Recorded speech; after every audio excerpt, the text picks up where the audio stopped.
There, folks. In this video, we're going to talk about all the different aspects of the project. Okay. In this example, I've come up with my own two little data sets to represent the old and the new data set.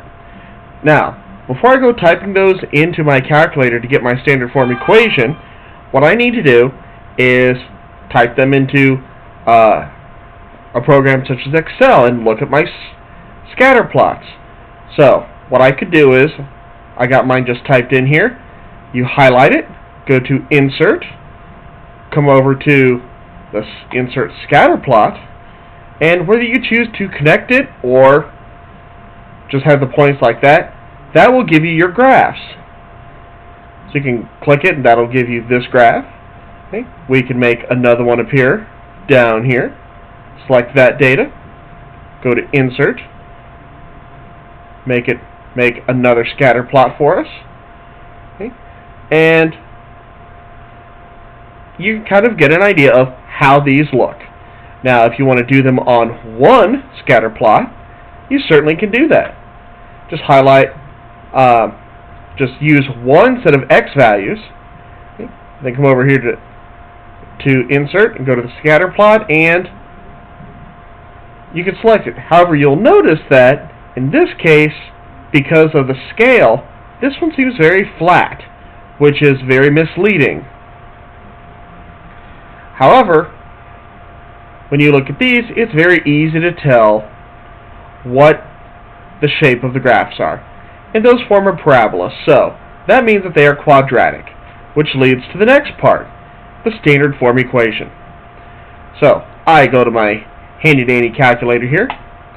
I go to Stat. I go to Edit. I type in my values, and as you can tell, these are the values from my original sample. So I enter those into L1 and L2, and I'm going to quit. I'm going to go to Stat, go over to Calc, and since it is a quadratic, I'm going to select option 5, Quad Reg. Okay. You may see many options here, but just keep hitting the Enter button until you get to this screen here. This first value is the number that goes in front of x squared. This is the number that goes in front of regular x. This is the number that goes in front of c, or goes in place of c. And you would do that for both sets of data. Now, I've already done that, and I've obtained these standard form equations. However, it is not sufficient for us to have it in decimal form. You're going to want them in fraction form. So, in order to make that happen, I went to my calculator. Okay. I typed in, like my first number, 0.0625. I hit Math, went to convert to fraction, hit Enter, and there's my first number. Okay, other than it should have been negative. So there you go. Those are the standard form equations. Two very easy steps to perform. Now the vertex form equation, that one's a little bit more difficult because we have to use completing the square for each of these. So, in the first equation, okay, I've copied the equation. Then I factor out this initial value, okay, the one in front of x squared, from the first two terms.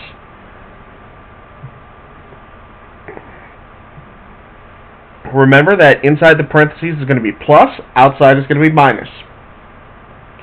So, half of negative 2 is negative 1. Negative 1 squared is 1. Okay, so I put 1 in the parentheses.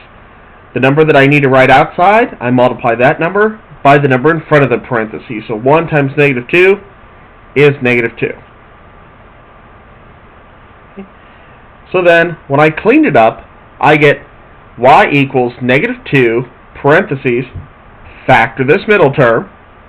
That gives me x minus 1 squared. Remember, the shortcut is half the middle number, and then square it. And then I cleaned up back here. 6 minus negative 2 is positive 8. I did the same thing for my new set of data. Okay? But I did it using fractions. But I did the exact same process. Okay? I factored out negative 1/16 from the first two numbers. Okay? Now, I could do this using my calculator to help me find those values simply by going in, and remember when you're factoring out, you are essentially dividing. So, when I use fractions, I'm going to use parentheses. So, 1/4 divided by negative 1/16.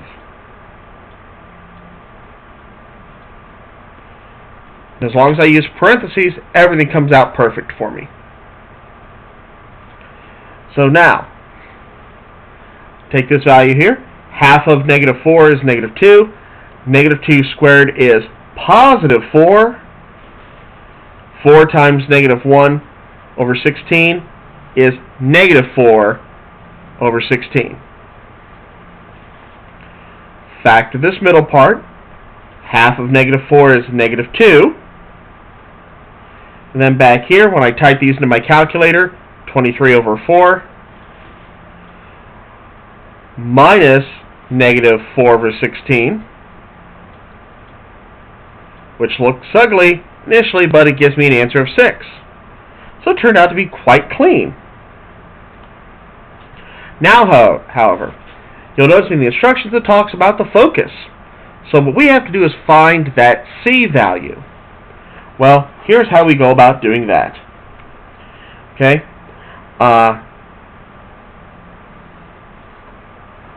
So, I copy my equation. Now remember, what we're looking for is this C value right here. And that's the number in front of the parentheses. So the number in front of parentheses must equal 1 over 4C. So we're just going to make them equal. Okay? Take that whole number, make it a fraction. Now I'm going to solve that like I would any proportion. I'm going to cross multiply. So I find out that C is negative 1 over 8.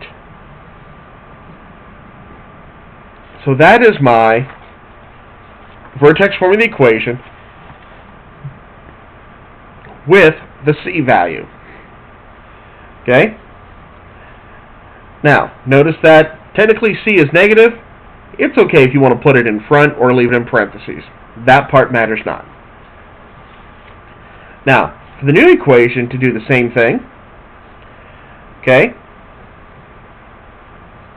Now, I still set this equal to 1 over 4C. Cross multiply. I get 16 over 16 equals negative 4C. Divide both sides by negative 4. I find that C is negative 4. So, again, I pulled my negative sign out and I put the 4 inside there in place of C. So, now what I'm going to do is I'm going to compare the C values, because in our technical write-up we have to talk about the focus and how it impacts things. So what I did was I used my two equations to give me some points. Okay? I looked at my two graphs, and I noticed that the new equation, the new C value, led to a much smoother curve. Remember, the context is we're trying to describe how much smoother a drive our new suspension is. So it appears that this C value of negative 4 gives a better ride than the C value of negative 1/8. Now, how can we interpret this to actually use in our writing? Well, since the old is steeper, okay, the new one is less steep. We already know this. Well, since this models the level of the vehicle, that's what our graph actually is. It's how level is is the front of the vehicle as it's going through this bounce. Okay? The smoother the curve, the smoother the ride. That makes sense. Okay? So our conclusion here is, because this value is physically bigger, okay, 4 is bigger than 1/8. Okay? The bigger that is, the smoother the ride. When I wrote this, I said the greater the magnitude of C value, the better ride, the better performance. Now, this is only one aspect of your technical write-up. You should mention, like I said, the vertex, how smooth the curve is there any shift left or right? Okay, these are all things to be mentioned, because if it helps the vehicle perform better, it is worth selling or trying to get an executive to buy our product. Okay? That is all I have for this help. If you have further questions, you're welcome to ask in class, or you can send me an email or tweet me. Tweet or Edmodo is probably better on weekends. Have a great day.